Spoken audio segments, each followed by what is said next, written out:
oyo ayagala okwebakako lwakuba akimanyi nti oli material nnungi mu bufumbo kati ayagala kwonoona bulamu mulimu gwe kwonoona era nze njogera n'abalokole n'abatali balokole nimbagamba muyige okubuuzanga ebibuuzo omuntu mubuuze ayagalira ddala ki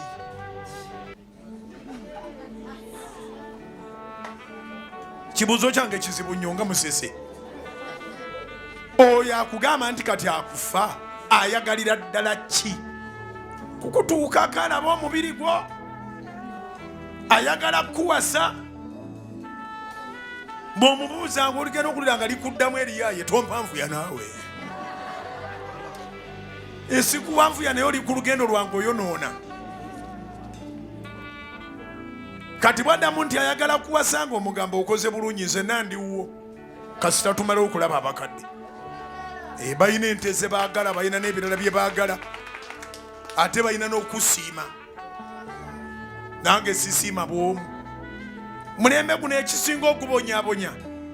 bwe mufuna abantu temwagala bakadde kubasalirawo mwerondereyo ku makubo n'obeera n'omwana nga tomanyi bajjajjaabe erinnya gw'oliyiiya bwe bamala okukukunya n'onoga ng'oddukira mu kyaki ng'olyoka ojja eno omutuma favor blessing naye ng'omwana wamuzaala ludda wa favor blessing talina kika kati bano abantu abajja ne bakuwaana mbaolinga omunyo ogugudde mu mata mubuuzi oyagala ki njogedde bubi bana nteeseza bubi abo oba olina byogaba nga tolina bibuuzo waayo naye njagala benjogera nabo babeeremu amagezi kubanga ebintu temuli bulamu wabula ebintu obyetaaga katonda akupangidde ebintu ayagala abamu essaala zaffe tezinnaddibwamu kuba tetunaba kumakiwalinga paka kuleva eyo naawe oyinayo omuntu gw'ogamba nti awo tasaana pikipiki eri ennene